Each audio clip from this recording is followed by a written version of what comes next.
जय हिंद, वंदे मातरम। प्यारे साथियों, स्वागत है आपका आपके अपने चैनल जनमानस क्लासेज में। आपको बता दूं, यूपी स्पेशल का वन शॉट वीडियो आपके सामने लेकर आया हूं। इस पे पूरा यूपी स्पेशल आपको मिलने वाला है। पूरा सेशन आपको देखेंगे तो आपको लगेगा कि मैं कह नहीं रहा हूं, आपको मिलने भी वाला है। इतना ज़बरदस्त सेशन है। पूरा हैंड रिटन नोट्स आप ये चाहते हैं तो पूरा वीडियो में बने रहें। आपको बताया जाएगा कहाँ पर आपको ये पीडीएफ मिलेगा और कैसे डाउनलोड करेंगे। सब कुछ आपको जानकारी मिलने वाली है। तो चलते हैं, आज की श्रृंखला प्रारंभ करते हैं। पहला आपको दिख रहा है टॉपिक है उत्तर प्रदेश की राजनीतिक तथा प्रशासनिक संरचना के बारे में जान लेते हैं।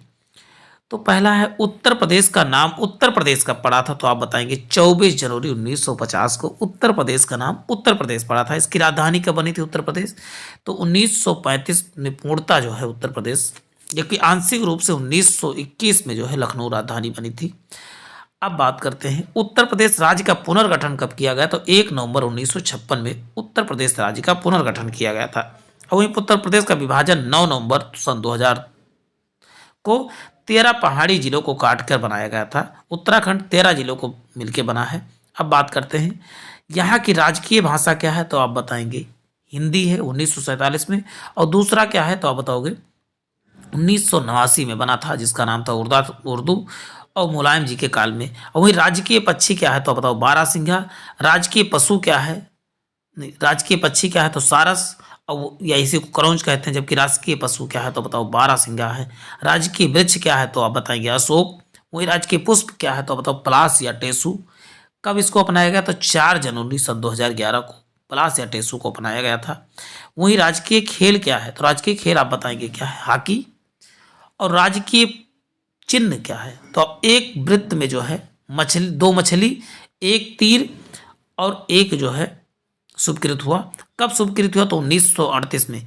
एक वृत्त है, ऐसे ऐसे कितनी 2 मछलियां हैं और एक तीर है। आप इसमें देख ही सकते हैं कितनी 2 मछली, एक तीर और एक वृत्त में तीनों चीजें दिखाई और लिखा रहता है उत्तर प्रदेश शासन। अब कब स्वीकृत हुआ ये याद जरूर करना है। तो 1938 में स्वीकृत किया गया था। उत्तर प्रदेश विधानमंडल का स्वरूप कैसा है? तो बताओ द्विसदनात्मक है। मतलब कि विधानसभा है और एक विधान परिषद है। और टोटल यहाँ एक लिखा तो ये का आप नहीं थी, क्योंकि अब एंग्लो इंडियन का चयन करना बंद कर दिया। तो 403 ही टोटल जो है सदस्यों की संख्या विधानसभा में। जबकि विधान परिषद में कितनी संख्या? तो अभी भी 100 ही है। और लोकसभा की सीटों की संख्या कितनी है? तो आप बताओगे 80। लोकसभा यानी कि लोकसभा से कितने चुन के जाते हैं, यानी कि कह सकते हो केंद्र के लिए जो सांसद चुने जाते हैं। तो आप बताओगे सांसद 80 सांसद उत्तर प्रदेश से ही चुने जाते हैं। इसीलिए कहा था प्रधानमंत्री का पद उत्तर प्रदेश से ही होकर गुजरता है। वही राज्यसभा सीटों की संख्या कितनी है? तो आप बताओगे 31 सीटें हैं राज्यसभा की सीटों की संख्या। नेक्स्ट है प्रदेश में विधान परिषद का गठन कब हुआ? तो 1921 में विधान परिषद का गठन। जबकि विधान सभा का गठन कब हुआ? 1937 में। देखिए विधान परिषद जब कहेगा तो 1921, लेकिन विधानसभा का गठन कब हुआ? तो 1937 में, 1935 के अधिनियम के तहत। अब तक राष्ट्रपति शासन कितनी बार? 10 बार लग चुका है। पहली बार जो है बार की 25/2/1968 से जो है 69 तक लगा था। पहली बार याद करना जरूरी है। पहले मुख्यमंत्री पंडित गोविंद बल्लभ पंत थे।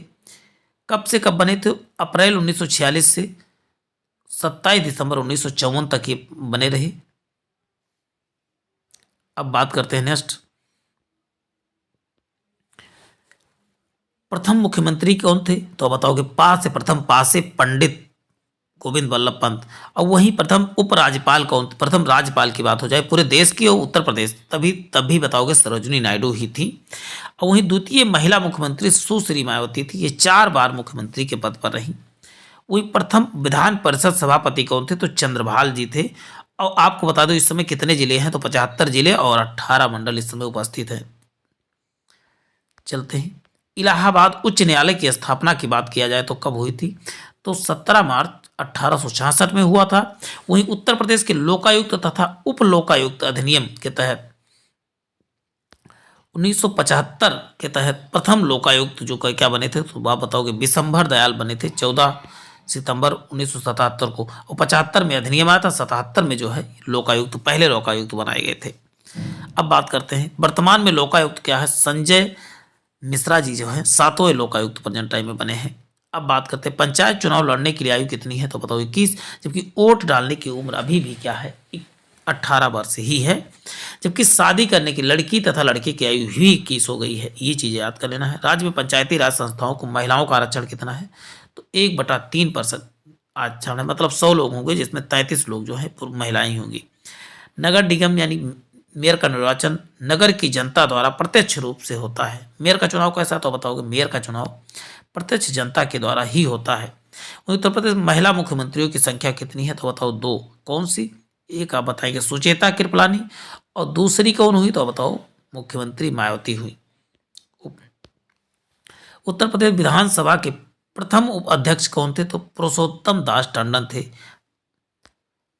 उत्तर प्रदेश के प्रथम उपाध्यक्ष।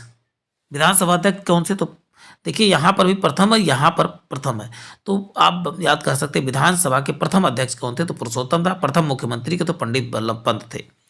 अब बात करते हैं राज्य मानवाधिकार का गठन कब हुआ था, 7 अक्टूबर सन 2002 को मानवाधिकार का गठन हुआ। वहीं राज्य सूचना आयोग का कब गठन हुआ, तो 14 सितंबर सन 2005 को जो है सूचना आयोग का गठन हुआ था।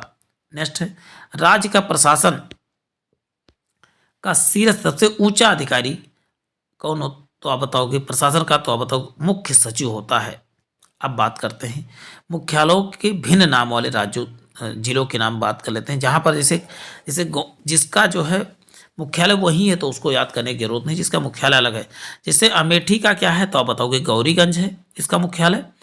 जैसे लखनऊ का लखनऊ है तो उसको याद करने की कोई ज़रूरत नहीं है, लेकिन अमेठी का क्या है, गौरीगंज है। कौशाम्बी का क्या है, मंझनपुर है। कुशीनगर का क्या है, पडरौना है। सोनभद्र का क्या है, रॉबर्ट्सगंज है। जालौन का क्या है, तो उरई है। संभल का क्या है, पवांसा है। वहीं संत कबीर नगर का क्या है, तो खलीलाबाद है। वही गौतम बुद्ध नगर का क्या है, तो नोएडा है। अंबेडकर नगर का क्या है, अकबरपुर। सिद्धार्थ नगर का नौगढ़।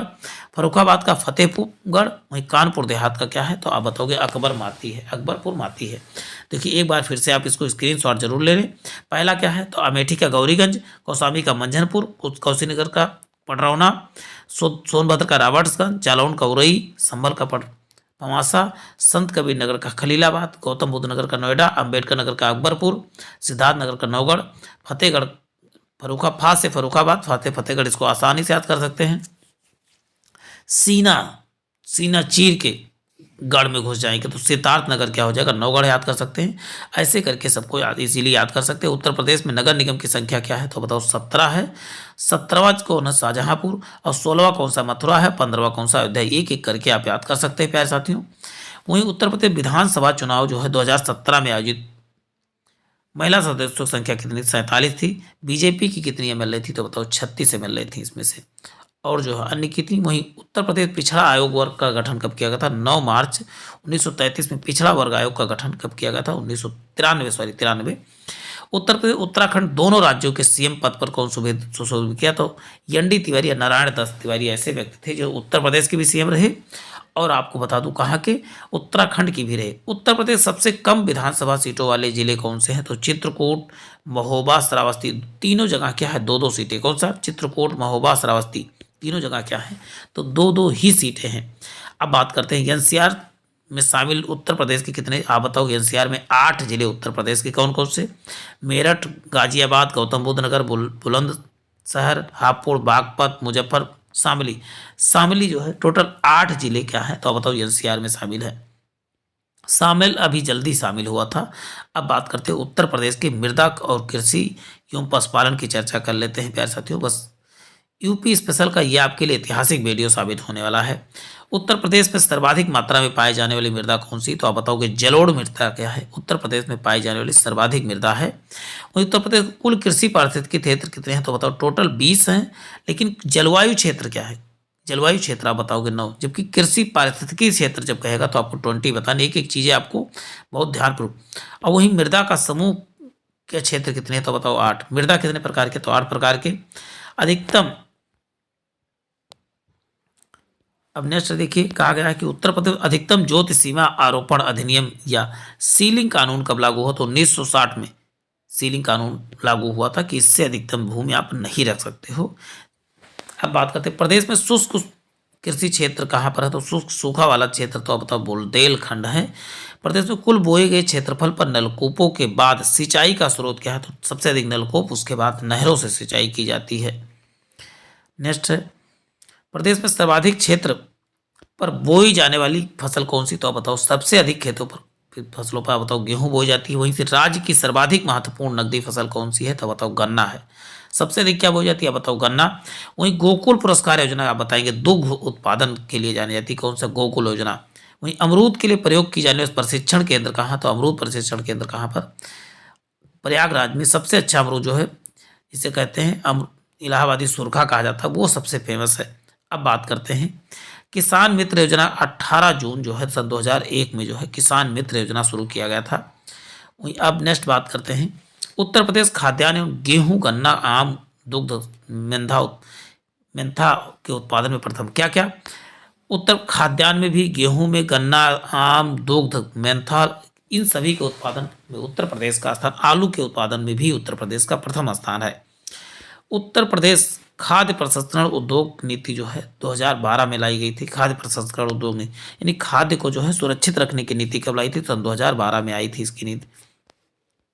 प्रदेश में फल संरक्षण एवं डिब्बाबंदी संस्थान कहाँ पर, तो बताओ कि लखनऊ में है खाद्य संरक्षण एवं डिब्बाबंदी संस्थान।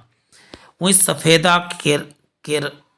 केरला सरदार, ललित सुरखा, ये सब किसकी प्रजाति है, आप बताओ, अमरूद की। देखिए सफेदा है, देखिए आम का भी सफेदा में का आम का भी है, और आप बताओ अमरूद का है। केरला सरदार, ललित सुरखा, ये सब किसके अमरूद, जहाँ सुरखा लग जाए तो वहाँ समझ लीजिए अमरूद है ही है। अब मालभोग, चीनी चंपा, अल्फान, अधेश्वर, दूध सागर, ये सब केले के प्रजाति हैं। अब वहीं बात करते हैं फ्रेगनेंस तथा फ्लेवर डेवलपमेंट संस्थान कहाँ पर, तो आप बताओगे फ्लेवर यानी कहा जाता है सुगंधित डेवलपमेंट सेंटर कहाँ, तो बताओगे कन्नौज में है। मेंथा ऑयल की शुद्धता से बनाया जाता है। अब बात करते हैं पशु जैविक औषधि संस्थान कहाँ, तो बताओगे पशु जैविक अनुसंधान आप बताएंगे लखनऊ है। पशु का टीके का निर्माण भी यही होता है। अब बात करते हैं उत्तर प्रदेश की कृषि उत्पादकता सर्वाधिक कहाँ पर है, तो बताओ पश्चिम उत्तर प्रदेश में सबसे अधिक कृषि का उत्पादक क्षेत्र है।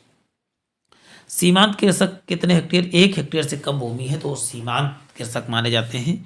जबकि अब बात करते हैं शीलाधर मृदा विज्ञान संस्थान, तो उत्तर प्रदेश के कहाँ पर, तो आप बताओ प्रयागराज में। उत्तर प्रदेश में गौ सेवा आयोग का स्थापना 1999 में किया गया था, जबकि उत्तर प्रदेश में दुग्ध परिषद की स्थापना 1946 में किया गया था। दुग्ध परिषद 1976 में किया गया था, ये चीज़ याद करके रखना है प्यारे साथियों। जलीय उत्पादन से प्रभावित उत्तर प्रदेश का क्षेत्र कौन सा है, तो तराई क्षेत्र क्या है, जलीय उत्पादन से प्रभावित क्षेत्र है। वही प्रदेश के जोत धारकों को उनकी जोतों की जानकारी देने के उद्देश्य से किसान बही योजना कब शुरू की थी, बही और 92, देखिए बही और 92, किसान बही योजना कब शुरू की गई था, बताओ किसान बही योजना 1992। अब बात करते हैं संतरे की पैदावार वाला जिला कौन सा, सबसे अधिक संतरा कहाँ, तो आप बताओगे सहारनपुर में। लीची का भी जो उत्तर प्रदेश में सहारनपुर में ही। किसानों को कृषि ऋण हेतु किसान क्रेडिट योजना कब, सन 1999 और 2000 में किसान क्रेडिट योजना शुरू की गई थी। अब बात करते हैं यहाँ पर उत्तर प्रदेश परिवहन अर्थव्यवस्था एवं उद्योग की योजनाओं के बारे में, ये चैप्टर होने वाला है। देखिए 3 से 4 चैप्टर हम सब 4 चैप्टर पढ़ लिए, 5वां चैप्टर हम पढ़ रहे हैं। एक इंपॉर्टेंट क्वेश्चन ही इसमें शामिल किए गए हैं। तो आप चलते हैं नेक्स्ट टॉपिक को स्टार्ट। उत्तर प्रदेश राज्य राजमार्ग प्राधिकरण की स्थापना सन 2004 में किया गया था। यानी उत्तर प्रदेश एनएच की स्थापना कब की गई, तो सन 2004 में। उत्तर प्रदेश का सबसे लंबा राष्ट्रीय राजमार्ग क्या है, तो बताओ NH2 है, जो ग्रैंड ट्रैंक रोड से मिलता है। ग्रैंड ट्रैंक रोड ही को NH2 कहा जाता है। देश में कुल सड़क की दृष्टि से उत्तर प्रदेश का स्थान क्या है, तो बताओ द्वितीय। प्रथम स्थान पे सबसे अधिक सड़क कहाँ था, बताओ महाराष्ट्र में है। उत्तर प्रदेश राज्य का प्रथम एक्सप्रेस कौन था, तो ग्रेटर नोएडा जो है या नोएडा के बीच है, ग्रेटर नोएडा से नोएडा के बीच जो बनाया गया था प्रथम एक्सप्रेस वे। अब बात करते हैं राष्ट्रीय राजमार्ग प्राधिकरण द्वारा निर्मित उत्तर दक्षिण व पूर्व पश्चिम कॉरिडोर एक दूसरे को कहाँ काटते हैं। आप कहा जाए उत्तर पश्चिम दोनों कॉरिडोर कहाँ पर, उत्तर पश्चिम तथा दक्षिण, उत्तर दक्षिण जो है कहाँ पर काटते हैं दोनों, तो आप बताओ झांसी में काटते हैं दोनों corridor. Yamuna expressway greater Noida से आगरा के बीच कितना 165.5 किलोमीटर है, कितने जिलों से गुजरता है, तो बताओगे 4 जिलों से। गौतम बुद्ध नगर, अलीगढ़, मथुरा और आगरा से गुजरता है यमुना एक्सप्रेसवे। ये चारों नाम आपको जरूर याद करके रखना है। नेक्स्ट है लखनऊ आगरा एक्सप्रेसवे 302 किलोमीटर, देश का प्रथम ग्रीनफील्ड एक्सप्रेसवे, कितने जिलों से गुजरता है, तो बताओ 10 जिलों से गुजरता है। लखनऊ से बलिया तक पूर्वांचल एक्सप्रेसवे की लंबाई कितनी है, तो बताओ 348.1 किलोमीटर। और ये लखनऊ से बलिया वाला जो एक्सप्रेसवे कितने 10 जिलों से गुजरता है, 10 जिलों। बौद्ध परिक्रमा एक्सप्रेस बौद्ध स्थलों की यात्रा करने के लिए आरंभ की गई थी, इससे जुड़े कितने जिले हैं, तो आप बताओगे कौशाम्बी, प्रयागराज जिला, वाराणसी, गोरखपुर, लखनऊ, गया, राजगीर, वैशाली, पटना, ये जिले इतने शामिल के बौद्ध स्थलों की यात्रा करने के लिए आरंभ की गई थी बौद्ध परिक्रमा एक्सप्रेस। अब बात करते हैं, ये करंट अफेयर दृष्टि से आपके लिए बहुत इंपॉर्टेंट, लखनऊ प्लान का संबंध किससे है, तो ये बता दूं लखनऊ सड़कों के विकास संबंधित 20 वर्षीय प्लान 1985 में लाया गया था, लखनऊ प्लान के नाम से जाना गया। तो आप बताओगे सड़कों के विकास के लिए योजना थी। उत्तर प्रदेश में प्रथम रेलगाड़ी कब चलाई गई थी, तो आप बताओगे 1859 में प्रयागराज से कानपुर चलाई गई थी। ये देखिए इंपॉर्टेंट है आपके लिए। उत्तर प्रदेश में रेलवे जोन का मुख्यालय कहाँ पर थी, तो मतलब पूर्वोत्तर रेलवे का बताओगे गोरखपुर में, जबकि उत्तर मध्य के रेलवे का बताओ प्रयागराज। दोनों को याद, दो मुख्यालय हैं, पूर्वोत्तर में कौन सा है तो बताओ गोरखपुर, और वहीं उत्तर मध्य रेलवे में कौन सा, तो बताओगे प्रयागराज क्या है, उत्तर मध्य रेलवे में का मुख्यालय है। अब बात करते हैं भारतीय रेलवे का सबसे लंबा प्लेटफॉर्म कौन सा, तो गोरखपुर है, उत्तर प्रदेश में जो है। अब जो है कौन सा भारत में बन गया है, तो आप बताओगे अब हुबली रेलवे स्टेशन जो है कर्नाटक में है। पहले क्या था, तो पहले गोरखपुर था। अब भारतीय रेलवे को उत्तर प्रदेश में सबसे बड़ा मुख्यालय कौन सा, तो आप बताओगे गोरखपुर, उत्तर प्रदेश का सबसे बड़ा रेलवे स्टेशन है। अब बात करें डीजल इंजन का निर्माण हेतु डीजल लोकोमोटिव वर्क जो है कहाँ पर बनाएगा, तो वडुआ डोह वाराणसी में बनाया गया था, मडुआ डी। उत्तर प्रदेश रेलवे संग्रहालय स्थित, तो वाराणसी में रेलवे संग्रहालय स्थित है। उत्तर प्रदेश रेलवे सुरक्षा आयोग का मुख्यालय कहाँ है, तो इसका उत्तर लखनऊ हो जाएगा। उत्तर प्रदेश के प्रमुख हवाई अड्डे कौन कौन से, एक एक करके चर्चा देखिए, अब जितने इंपॉर्टेंट सबकी चर्चा कर लेते हैं। कौन सा उत्तर प्रदेश अंतर्राष्ट्रीय हवाई अड्डा आमोसी कहाँ, तो लखनऊ में। लाल बहादुर शास्त्री बावतपुर वाराणसी में, जबकि खेरिया कहाँ, तो आगरा में। बमरौली प्रयागराज में। चकेरी कहाँ है, कानपुर में। फुर्सतगंज कहाँ, तो रायबरेली में। वहीं हिंडन हवाई अड्डा कहाँ, तो हिंडन हवाई अड्डा क्या है, गाजियाबाद में। देखिए बहुत शॉर्ट नोट है, इसमें कम समय में यदि आप तैयारी करना चाहते हो तो ये वीडियो आपके लिए बहुत बेहतरीन है। डॉक्टर अंबेडकर अंतर्राष्ट्रीय हवाई अड्डा कहाँ पर, तो अंबेडकर वाला कहाँ पर, मेरठपुर। लेकिन सरसावा अंतर्राष्ट्रीय हवाई अड्डा कहाँ, तो सहारनपुर। सात से सरसावा, सात से सहारनपुर, आप इजीली याद कर सकते हो प्यारे साथियों। अब यही बात करते हैं कि नागरिक उड्डयन प्रशिक्षण संस्थान का, तो बमरौली प्रयागराज में जो है नागरिक उड्डयन प्रशिक्षण केंद्र है। वहीं नेशनल पैराशूट ट्रेनिंग कॉलेज कहाँ है, तो उत्तर बताएंगे आगरा में, नेशनल पैराशूट ट्रेनिंग कॉलेज है आगरा में। इंदिरा गांधी राष्ट्रीय उड्डयन अकादमी कहाँ है, तो फुर्सतगंज में जो है स्थित है इंदिरा गांधी राष्ट्रीय उड्डयन संस्थान फुर्सतगंज में। जबकि वही बात करें देश का सबसे लंबा आंतरिक जलमार्ग कौन सा, तो गंगा नदी पर प्रयागराज से हल्दिया NW1 यानी नेशनल वाटरवे 1620 किलोमीटर। देखिए लंबाई इसको जरूर कि सब देश का सबसे बड़ा वाटरवेज कौन था, तो बताओगे प्रयागराज से हल्दिया तक कितना 1620 किलोमीटर इसकी लंबाई है। अब बात करते हैं जबकि दिल्ली से कोलकाता NH2 से नहीं जुड़ा है, ये क्वेश्चन पूछा गया है कि NH2 किसको जो, तो दिल्ली कोलकाता से नहीं जुड़ा है। अब बात करते हैं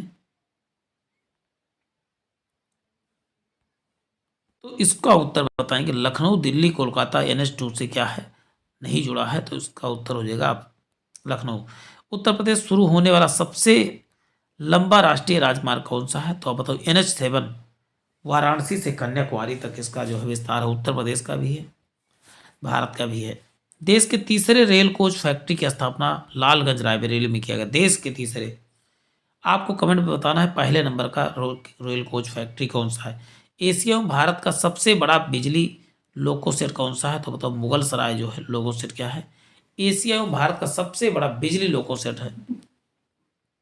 अब बात करते हैं प्रति व्यक्ति आय की दृष्टि से उत्तर प्रदेश के क्षेत्रों का घटता क्रम सबसे अधिक आय कहाँ, बताओ तो पश्चिम, फिर पश्चिमी उत्तर प्रदेश, बुंदेलखंड, केंद्रीय, मध्य वाला और फिर पूर्वी। सबसे कम पूर्वी वाले।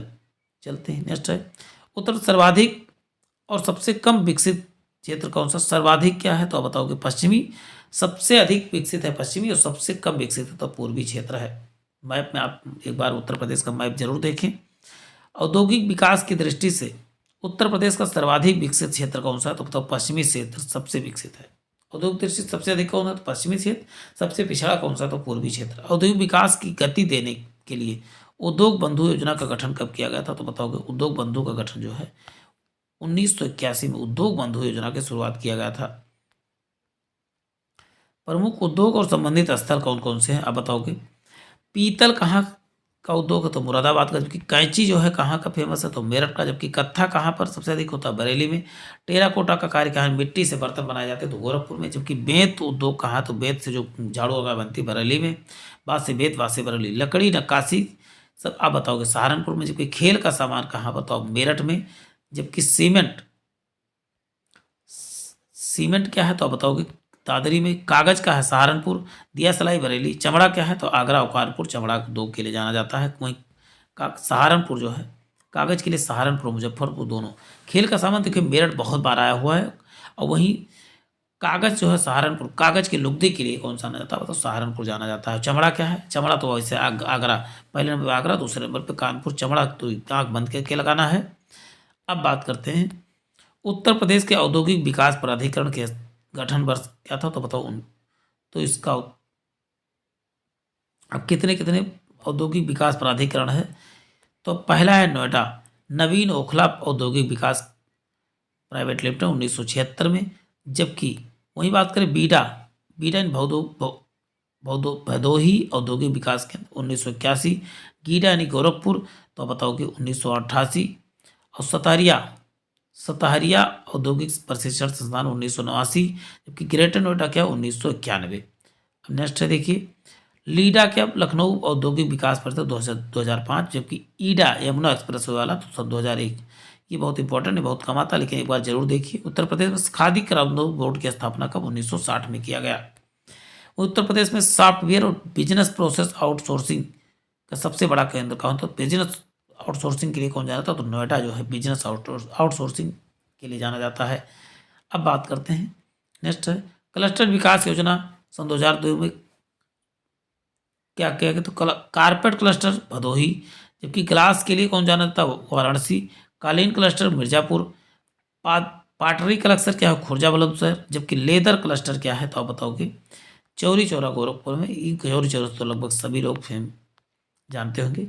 अब बात करते हैं उत्तर प्रदेश के प्रमुख खनिज और ऊर्जा संसाधन संबंधित महत्वपूर्ण प्रश्न।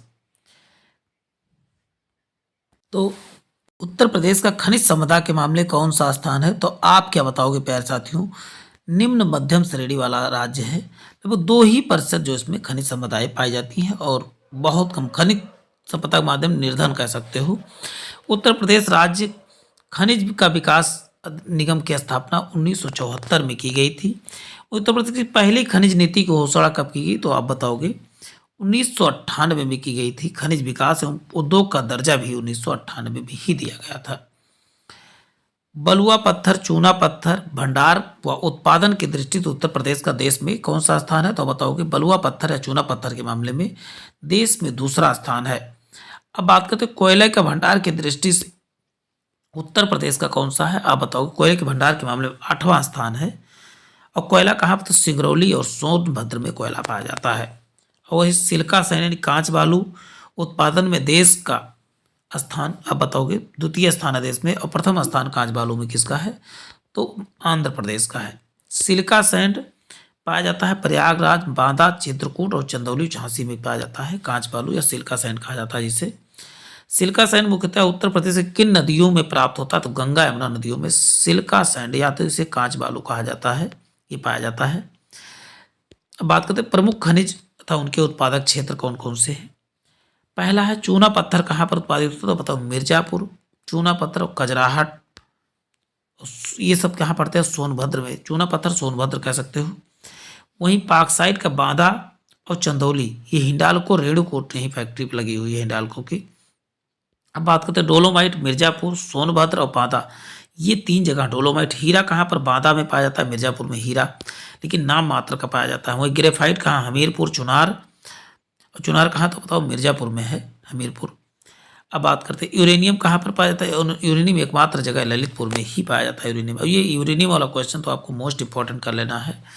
वहीं जिप्सम कहाँ तो बताओ? झांसी, हमीरपुर में जिप्सम पाया जाता है। तांबा ललितपुर में और के सुनराई क्षेत्र में तांबा वाला भी पूछा गया है, तो ये दोनों चीज़ों को आप बहुत ध्यान। सैंड स्टोन कहाँ? तो मिर्जापुर और सोनभद्र में, जबकि फायर किले कहाँ? तो मिर्जापुर में पाया जाता है। अब बात करते हैं उत्तर प्रदेश की नई ऊर्जा नीति कब लागू हुई? तो सन 2003 में नई ऊर्जा नीति लागू हुई थी। अब वहीं देखिए नेक्स्ट देखते हैं कुल उत्पादन में सर्वाधिक योगदान किसका? तापीय यानी कोयला से विद्युत उत्पादन किया जाता है। सबसे पुरानी तापीय परियोजना कौन सा? तो उत्तर प्रदेश का तो हरदुआगंज है। और तापीय परियोजना 1942 की किसके तहत? रूस के सहयोग से हरदुआगंज लगाया गया था। वहीं बात करते हैं राज्य का सबसे बड़ी जल विद्युत परियोजना कौन है? रिहंद जल विद्युत परियोजना क्या है? ये पिपरी सोनभद्र में लगाया गया है। वहीं परीक्षा कहाँ पर? तो झांसी में है। अनपरा कहाँ? तो अनपरा जो है सोनभद्र में है। पनकी कहाँ? तो पनकी कानपुर में है। चलते हैं नेक्स्ट देखते हैं राज्य में स्थापित एकमात्र परमाणु विद्युत केंद्र कौन सा? तो उत्तर बताइए नरोरा है। और ये नरोरा कहाँ पर था बताओ? भारी जल आधारित है। ये बुलंदशहर 1991-92 में इसकी स्थापना की गई थी। प्रदेश में एनटीपीसी की गैस आधारित संयंत्र कितने हैं? तो बताओ 3 हैं। औरैया, आंवला और दादरी 3 जगह जो है एनटीपीसी गैस आधारित प्लांट लगे हुए हैं। माता टीला परियोजना क्या है? तो आप बताओ कि बेतवा नदी पर, ये झांसी में है। अब बात करते हैं वहीं की सर्वाधिक जल विद्युत केंद्र कहाँ पर? तो ऊपरी गंगा नहर में जो है सर्वाधिक जल विद्युत केंद्र स्थापित है। वहीं उत्तर प्रदेश में नवीकरणीय ऊर्जा का महत्व की दृष्टि से वैकल्पिक ऊर्जा का विकास संस्थान नेडा की स्थापना 1983 में की गई थी। निजी क्षेत्र के प्रमुख इकाइयों के बारे में जान लेते हैं। जैसे रोजा ताप विद्युत परियोजना कहाँ? शाहजहांपुर, रिलायंस की है। वहीं 12 यानी संगम ताप कहाँ? प्रयागराज में है, यानी जेपी ने इसको लगाया। ललितपुर विद्युत परियोजना कहाँ? ललितपुर में है, बजाज ग्रुप में। ये तीनों जो है प्राइवेट विद्युत इकाइयाँ हैं, प्राइवेट उगाती। वैसे तो आप जानते हैं विद्युत प्रायः जो है सरकार ही उगाती लेकिन उत्पन्न करती है, लेकिन 3 कंपनियां कौन कौन सी? तो आप जान सकते हैं कौन सा? रोजा जो है शाहजहांपुर वाले, और 12 जो है प्रयागराज, वहीं ललितपुर में है, ये बजाज ग्रुप। तीनों का नाम आप याद कर सकते हैं। अब केंद्र सरकार के सहयोग से सोलर सिटी के रूप में विकसित किए जाने वाले कौन से? आगरा, मुरादाबाद और प्रयागराज। ये जो है यहाँ पर सोलर सिटी के लगाया जा रहा है कि यहाँ पर हर चीज़ें सोलर से चलेंगी। शीतला जल विद्युत परियोजना कहाँ? तो झारखंड में शीतला जल विद्युत परियोजना। वहीं वह गांव जिसका अपना सोलर प्लांट है, तो बताओ रामपुरा और झांसी। कि नेक्स्ट क्वेश्चन है इसमें कि शीतला जल विद्युत परियोजना कहाँ? तो आप बताओ झांसी में। वह गांव जिसका अपना सोलर प्लांट है, तो आप बताओ रामपुरा, झांसी में। देखिए मैंने दोबारा दिया है इसमें कितने वाट का? तो 8.7 किलोवाट का है। वो ओबरा जल विद्युत केंद्र कहाँ? तो किस नदी पे है? तो रिहंद नदी पे है। ये कहाँ पड़ता? तो सोनभद्र में। अब प्यारे साथियों नेक्स्ट टॉपिक हमारा क्या है? उत्तर प्रदेश के प्रमुख ऐतिहासिक व धार्मिक स्थल है। और आज हम इतना ही देखेंगे, उसके बाद आगे का सेशन आपको नेक्स्ट वीडियो में मिलेगा। जय हिंद, जय भारत।